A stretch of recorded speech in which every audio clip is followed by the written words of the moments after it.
गांव बहुत सुंदर था, लेकिन वहां के अधिकतर लोग गरीब थे। पढ़ने वाले बच्चों के सपने बहुत बड़े थे, है ना।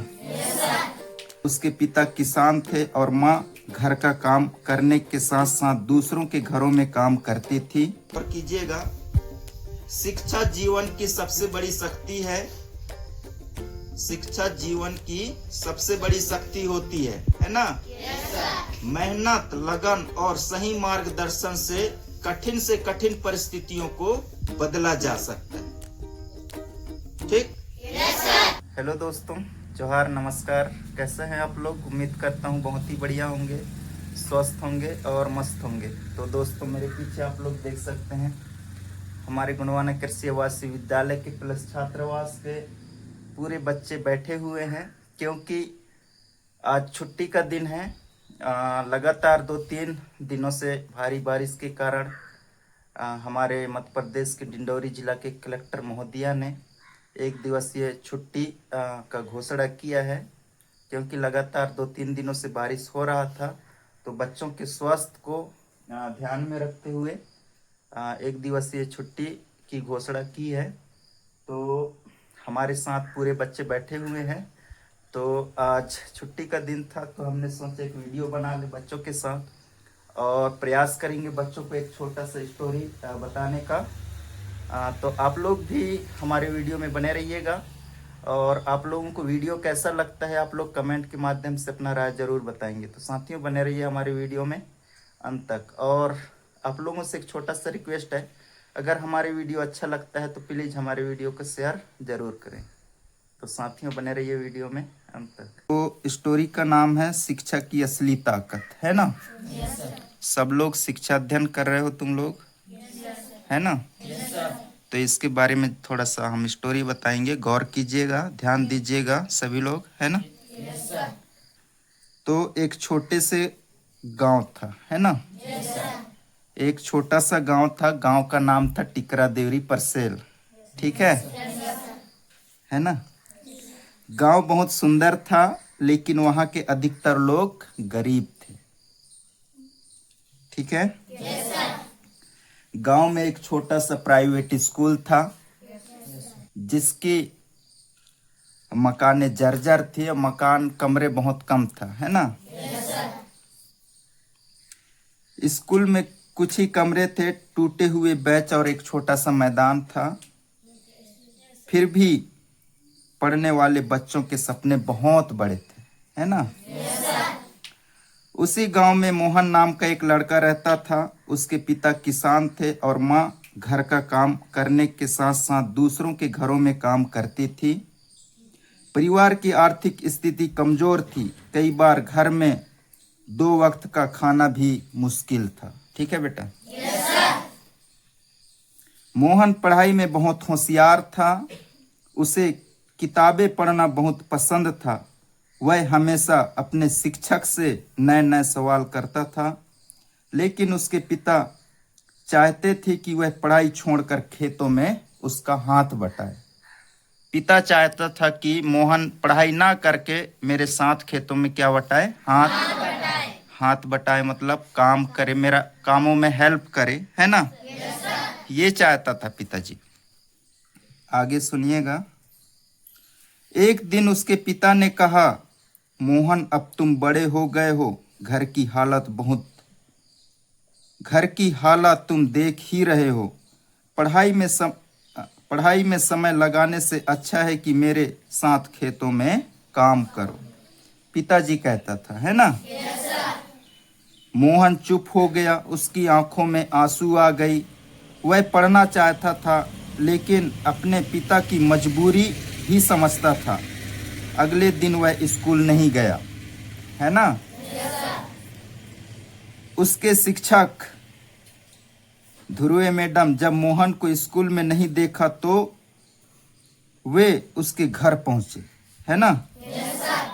उन्होंने उसके पिता से कहा, मोहन बहुत मेहनती और प्रभावशाली बच्चा है। अगर इसे पढ़ने का मौका मिले तो यह एक दिन आपके परिवार और पूरे गांव का नाम रोशन कर सकता है। मोहन के पिता ने कहा, मास्टर जी मैं भी चाहता हूँ। मोहन के पिता ने कहा, मास्टर जी मैं भी चाहता हूँ कि मेरा बेटा पढ़े, लेकिन गरीबी के सामने मेरी मजबूरी है। ध्रुवे मैडम ने मुस्कुराया और कहा, गरीबी मुश्किल हो सकती है ना? गरीबी मुश्किल हो सकती है, लेकिन शिक्षा उसे बढ़ने का रास्ता देती है कि नहीं?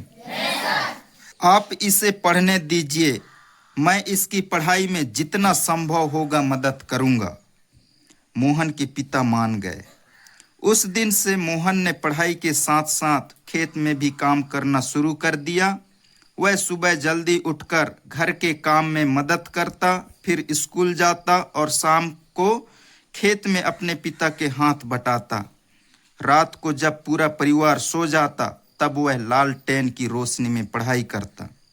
कई बार उसे नींद आने लगती, लेकिन वह अपने सपनों को याद करके फिर किताब खोल लेता। मोहन का सपना था वह बड़ा होकर इंजीनियर बने और अपने गांव की समस्या दूर करे। समय बीतता गया। मोहन ने 10वीं की परीक्षा में पूरे जिले में प्रथम स्थान प्राप्त किया।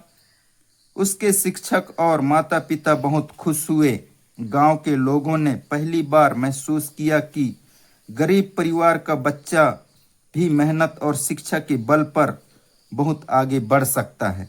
लेकिन आगे की पढ़ाई के लिए शहर जाना जरूरी था।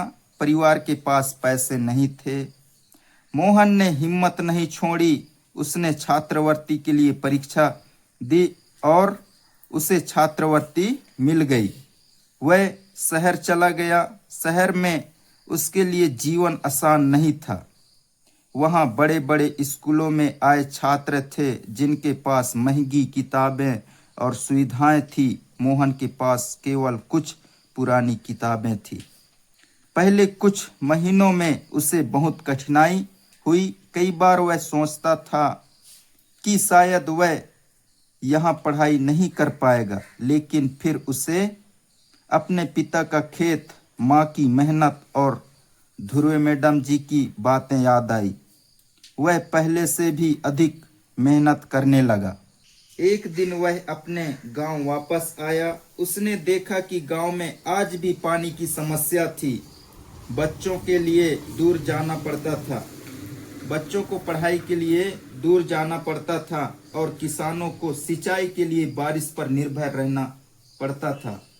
मोहन ने फैसला किया कि वह अपने ज्ञान का उपयोग गांव के लिए करेगा। उसने गांव के लोगों को इकट्ठा करके कहा, मैं अकेला इस गांव को नहीं बदल सकता, लेकिन अगर हम सब मिलकर काम करें तो हमारा गांव जरूर बदल सकता है।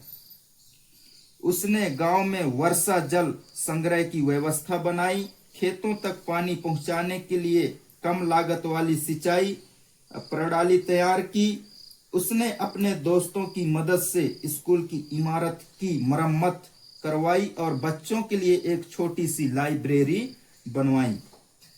सबसे महत्वपूर्ण काम उसने यह किया कि उसने गरीब बच्चों के लिए निःशुल्क शाम की कक्षा शुरू कर दी।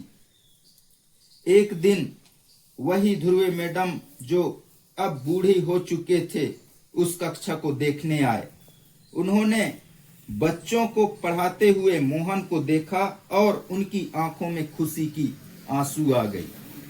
उन्होंने कहा, मोहन, आज तुमने साबित कर दिया कि शिक्षा केवल इंसान की जिंदगी नहीं बदलती, बल्कि वह पूरे समाज की जिंदगी बदल सकती है। मोहन ने उनके पैर छुए और कहा, गुरु मैडम जी, अगर आपने उस दिन मेरे पिता को समझाया ना होता तो शायद मैं आज यहाँ नहीं होता। ध्रुवे मैडम जी मुस्कुराए और बोले, मैंने केवल रास्ता दिखाया था, उस रास्ते पर चलने का साहस तुम्हारे अंदर था। कुछ वर्षों बाद टिकरा देवरी गांव की पूरी तरह बदल गया। वहां एक अच्छा स्कूल था, बच्चों के लिए पुस्तकालय था, खेतों में पानी की बेहतर व्यवस्था थी और गांव के कई बच्चे उच्च शिक्षा के लिए शहर जाने लगे थे। मोहन ने अपने गांव में एक बड़ा बोर्ड लगवाया। उस पर लिखा था, गरीबी हमारे साधनों को सीमित कर सकती है, कि गरीबी हमारे साधनों को सीमित कर सकती है, लेकिन शिक्षा हमारे सपनों को सीमित नहीं कर सकता, है ना? गरीबी हमारे साधनों को सीमित कर सकती है, गरीबी हमारे साधनों को सीमित कर सकती है, लेकिन शिक्षा हमारे सपनों को सीमित नहीं कर सकती। ये हकीकत बात है बेटा, है ना? क्या है, आजकल हमारे गांव देहातों में गरीबी के कारण कई बच्चे पढ़ नहीं पाते हैं। मुश्किल से 10वीं 12वीं तक पढ़ते हैं, है ना? मुश्किल से 12वीं तक पढ़ते हैं, कॉलेज नहीं कर पाते, है ना? गरीबी के कारण, क्योंकि पढ़ने में सारी चीज लगता है ना? पैसा लगता है कि नहीं?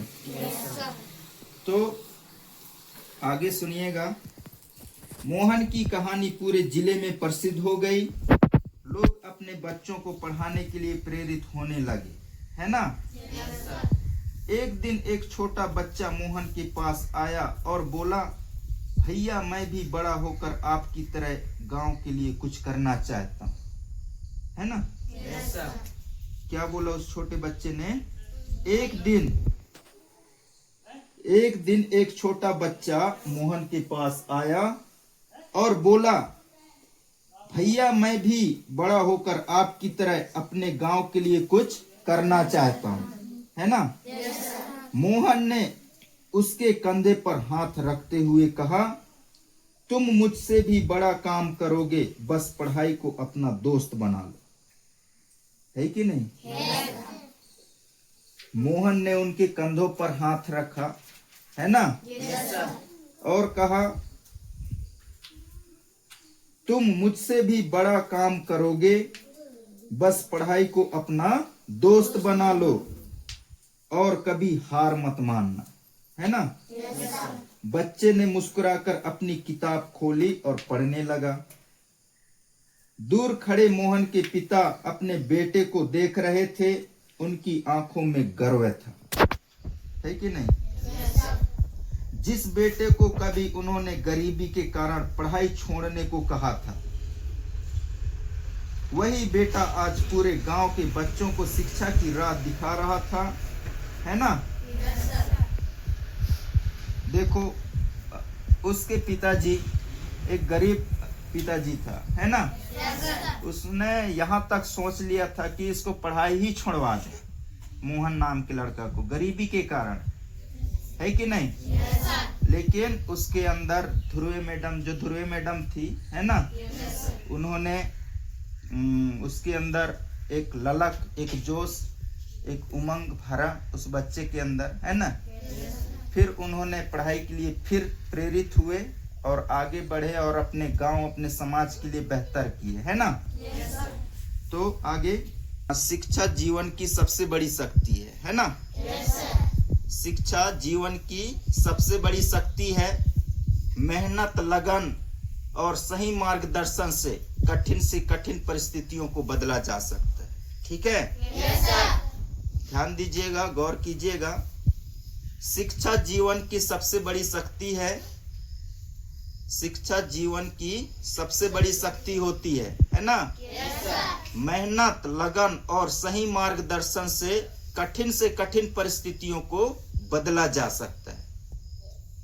ठीक? लेकिन ज्ञान हमेशा हमारे साथ रहता है। सच्ची शिक्षा वही है जिसका लाभ केवल हमें नहीं बल्कि हमारे परिवार, समाज और देश को मिल सके। ठीक है? तो ये था एक शिक्षा की रोशनी जो कहानी के माध्यम से हमने आप लोगों तक साझा किया, है ना? तो कैसा रहा ये? ठीक था ना? तो इसमें थोड़ा सा गौर कीजिएगा। ठीक है? सब लोग गौर कीजिएगा, समझिएगा, सोचिएगा, विचारिएगा। ठीक है ना? और उम्मीद करते हैं कि तुम लोग भी इसी मोहन की तरह बनने का प्रयास करिएगा। ठीक है ना? जिन्होंने गरीबी के कारण पढ़ाई तक छोड़ने की मन बना लिया था, है ना। Yes sir. लेकिन फिर उन्होंने ध्रुव मैडम की बातों में आकर फिर उन्होंने सोचा और उठा और फिर स्टार्ट किया, और उन्होंने अपने गांव, अपने माता पिता, अपने गांव, अपने पूरे समाज का नाम रोशन किया इस तरह से, है ना। Yes sir. तो साथियों, आप लोगों को ये एक शिक्षा से संबंधित कहानी कैसा लगा, आप लोग कमेंट के माध्यम से ज़रूर बताएं, और हम प्रयास करेंगे इसी तरह से हमारे गुणवाना कृषि आवासीय विद्यालय के बच्चों को इसी तरह से और भी शिक्षा से संबंधित कहानी बताने का प्रयास करेंगे, और उम्मीद करते हैं हमारे बच्चे आगे ज़रूर बढ़ेंगे। और तो हम वीडियो को यही समाप्त करते हैं। धन्यवाद। सेवा जोहार। सेवा जोहार। और दोस्तों, हमारे ये है वो ध्रुव मैडम जिन्होंने इस कहानी को एक मौखिक तौर पे, लिखित तौर पे कह सकते हैं, बच्चों तक साझा करने का प्रयास कराई है, इनके माध्यम से हो पाई है। आप लोग देख पा रहे हैं हमारे पूरे छात्रावास के बच्चे हैं ये।